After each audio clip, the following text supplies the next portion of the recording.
Let's talk about that chokehold incident that happened in Queens over the weekend. The NYPD has had 6 years to reform ever since the death of Eric Garner. But yet, here we are at square one again. Yeah, it's so frustrating. Putting someone in a chokehold that was banned and is now illegal. Yeah, has been banned for over 20 years. So frustrating. I think cops are frustrated by the incident. And the nature of our work is we build trust so slowly and it's taken away quickly. And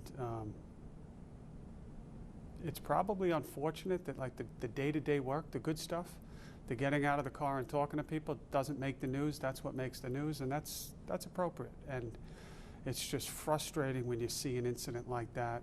I thought the officers exercised. I had a conversation with our Chief Terry Shortell via email,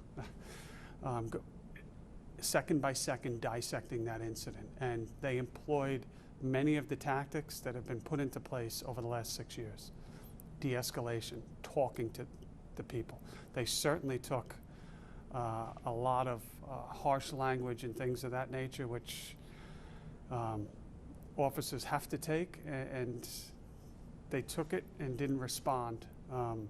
They showed empathy. They tried to redirect the conversation and say, hey, why don't you go enjoy the beach? Why don't you have a family? Why don't you do different things? But ultimately, we're going to be judged by 5 seconds at the end when you're right. You are 100% right.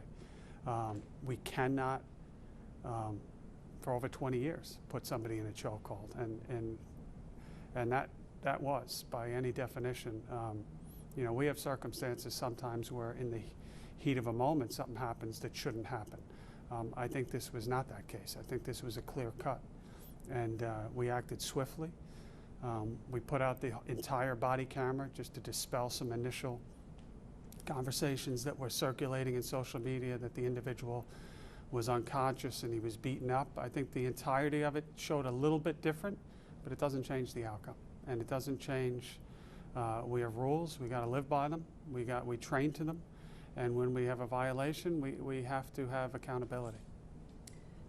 A couple things on that. Well, first of all, what was your reaction when you first saw that video, given all that's happened? Yeah. What did you say? I probably can't repeat it on TV. It was, the initial video that circulated was short, and it certainly looked really bad.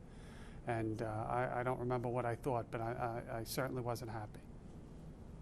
There are a lot of people at home. We're talking about building that trust slowly. Yeah. And what comes to mind, I was here the last time with your predecessor, James O'Neill. Yeah. And we walked through Brownsville. We talked about policing. We talked about building that trust with the community. But after the death of Eric Garner, a George Floyd, and certainly seeing this chokehold, how do you rebuild that trust? And, sometimes trust happens slowly, but people are saying, we're tired of this. Yeah. We've been waiting for this for a long time. Yeah. I think you do it encounter by encounter. And it starts with me, and it starts with me talking to the men and women of this police department. It starts in the academy, how we train and how we teach. But at the end of the day, it's that officer on a footpost, that officer and his or her partner in a radio car, stopping and getting a cup of coffee and talking to people. If I could have one message to impart to the men and women of this department, and listen, these are difficult conversations, and I'll stand here and have these conversations. I also think that the men and women of this police department do amazing work. They do. But we own the good stories, and we own the bad stories too, and it's our job to continue to build that trust. But I think what I try to, if I go to the academy, which I do occasionally, and I'll pop in and just surprise some of the recruits that are in. And it's always the same message. Don't take for granted this job. There are good days and bad days. I think the good far outweigh.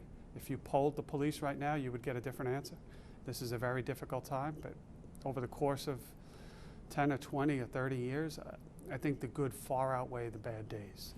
But you have to cherish, I believe, the amazing opportunity that you have to impact people's lives. People call us at the worst possible time because they have no one else to call, or maybe you interact with them. And it is literally, I believe, a chance to have a positive outlook and a positive outcome on somebody's life.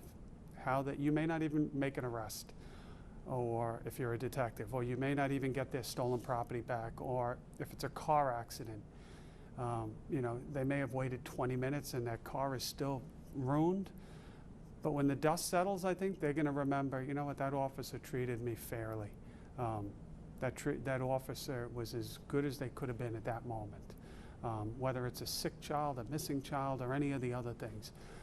I think it's a tremendous responsibility, and it's a tough line of work because you deal with such emotion, and nobody. You've been seeing that emotion out on the streets. Yeah, we absolutely have. We absolutely have. What do you say? You said you had a message for your rank and file, but what is your message to the people? And specifically people who feel like they are not being treated fairly, they're not being treated legally when you look back at the chokehold incident. What do you say to them? I think we got to talk. It all starts with conversation. I say to them that we hear you, first of all. I think a big piece of the criticism we get, not only now but historically, is that we don't care. There's no accountability when police do something wrong. I think there is accountability, but we do a bad job, and not perfect by any stretch, but we do a bad job of telling people how we operate, telling people that there is an outcome, telling people when officers do something wrong, they are held to a higher standard. And there is a process which takes place. And making sure that what we can control on that process is done as quickly as possible. But then we circle back and close that loop and let the people that made the complaints know that, hey, there was an outcome here. Here, it may not be an officer was fired, maybe there was discipline, maybe there was retraining. But whatever it is, I think it all starts with communication, and it starts with listening. We talked about how swiftly you reacted we talked about how swiftly things happened after that Queens incident. Yeah. You identified the officer, you released a statement, you Yeah. released the video, the officer was suspended without Yep. pay, and you touched off an internal affairs investigation. Is this what the public can expect moving forward when it comes to future cases? I think so. I mean, not always that. I don't want to set false levels of expectations either. We have to get it right. And I can tell you, in this day and age where it's not, it's not the 5 o'clock news anymore, it's the nonstop news. And the information never stops coming with social media these days.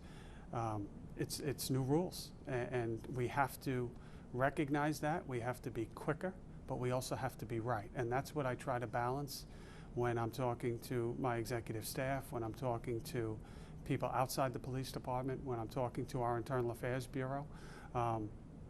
The status quo I don't think is acceptable, but we also have to, and that goes for the unions too. You know, this is a new age, I think, in terms of you know, trying to build accountability, trust, and looking forward. But we don't want to jeopardize officers' rights at the same time, and we don't want to jump to conclusions. So I think that anything that you can do to just explain all of that to people.